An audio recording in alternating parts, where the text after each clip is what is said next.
Hello, welcome to BBC World News. State media in Iran is reporting two separate attacks in the Iranian capital, Tehran. In the first, gunmen opened fire inside the Iranian parliament, killing at least one person. Several other people were injured. One member of parliament told local media that there were four gunmen inside the parliamentary complex, armed with rifles and a pistol. And in a second shooting incident is reported to have taken place at the mausoleum, which houses the tomb of the founder of the Islamic Republic, Ayatollah Khamenei. We'll, of course, bring you more on this developing story as we get more details.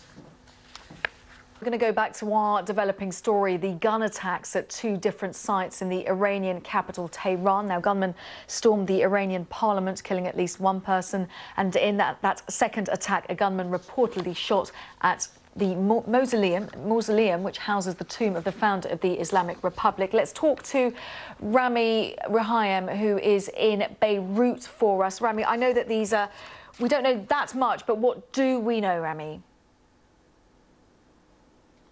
Well, as you said, the attacks appear to have occurred at the same time, and these are two sensitive spots, especially Parliament. The shrine to Ayatollah Khomeini is a very symbolic spot, but the Parliament building is quite a sensitive spot.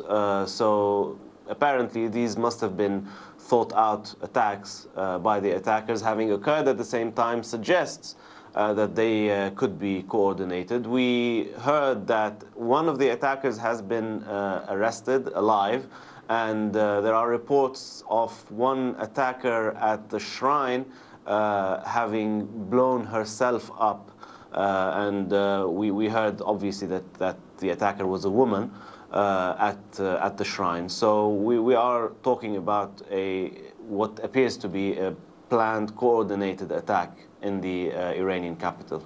OK, well, Rami, thank you very much for bringing us up to date on what we do know. Rami Rahayem there in Beirut in Lebanon. Of course, we're going to continue to monitor all of that, and you can get in touch with us via social media. For the time being, as always. The stories in just a moment. First, though, we are following breaking news out of Tehran, where attackers have struck Iran's parliament and the tomb of Ayatollah Khamenei. Let's bring in CNN's Shehzad Bozorgmir. He joins us from outside the parliament in Tehran. Shehzad, take us through it. Max, authorities are getting people to move from the vicinity of the parliament. We haven't heard any more shootings, but Irna just reported that the shooting is still going on. And there are at least four people apparently entered parliament without being detected by the guards, and they brought in their Kalashnikovs and Colts apparently and started shooting. There is no claim of responsibility right now, but there is another incident at the mausoleum of Imam Khomeini, about 80 miles south of Tehran. A couple of apparently suicide bombers went over there. One of them blew himself up, and a woman is arrested. These are, I know, bits and pieces of news, but we haven't been able to put them together yet and then analyze them.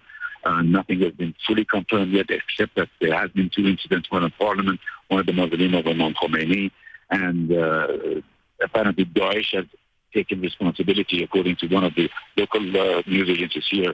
Daesh has taken responsibility for the mausoleum killing, but not mausoleum incident, but not for Parliament yet. So everything is still fluid, and we're still waiting for confirmation from official authorities. Frightening to think that, you know, people are talking about coordinated attacks. We don't know, obviously, whether that's the case right now. Also, suicide bombings in that area, very secure areas of the city, extremely rare. It is. It's, you know, Parliament, so there are lots of barriers that you have to pass through before you can get inside Parliament. So all of these things are to be determined later, why and how these people could get into, whether they were working there or whether they just came from outside. Nobody knows anything yet, and officials are not talking yet. So all we can do is to report what is going on at the moment and unofficial reports until it is confirmed by the Foreign Ministry or the information agency, the intelligence agency.